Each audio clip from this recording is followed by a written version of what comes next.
En préambule, notre union cantonale a une pensée pour notre ami Michel Badreau, qui nous a quittés brutalement mardi dernier. Michel, président de SEA des Landes-Génusson, c'était quelqu'un de très actif au sein de notre union cantonale. Merci pour ton dévouement.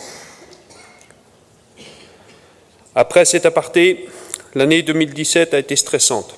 Les faibles précipitations ont provoqué une baisse des rendements, mais c'est surtout sur la partie herbe qui a enregistré une perte de rendement de 25%.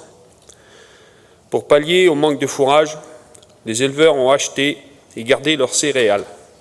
Mais beaucoup ont augmenté la part de paille dans leur ration pour limiter les frais, mais aussi dans l'impossibilité de trouver du foin. Maintenant, il reste à espérer d'avoir un printemps précoce afin de mettre les animaux à l'herbe pour éviter la pénurie de fourrage. L'autre phénomène est la conjoncture qui perdure. Aucune production n'est épargnée.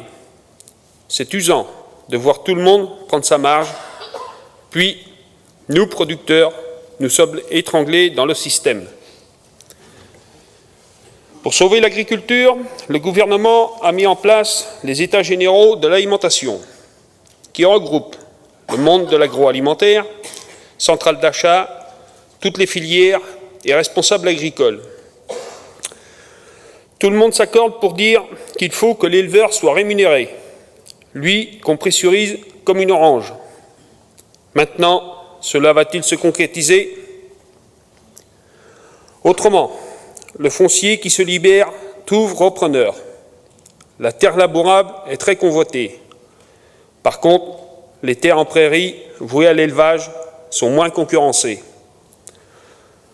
L'élevage disparaît petit à petit, preuve qu'il y a un malaise de rentabilité. En ce qui concerne le service de remplacement, il nous manque sur notre secteur une personne pour assurer la traite des chèvres, alors que nous comptons une quinzaine d'élevages. Il est impératif de trouver un salarié pour assurer le travail de cette production en cas de besoin. Notre communauté de communes est dans la phase de l'élaboration du PLUI, auquel nous sommes impliqués.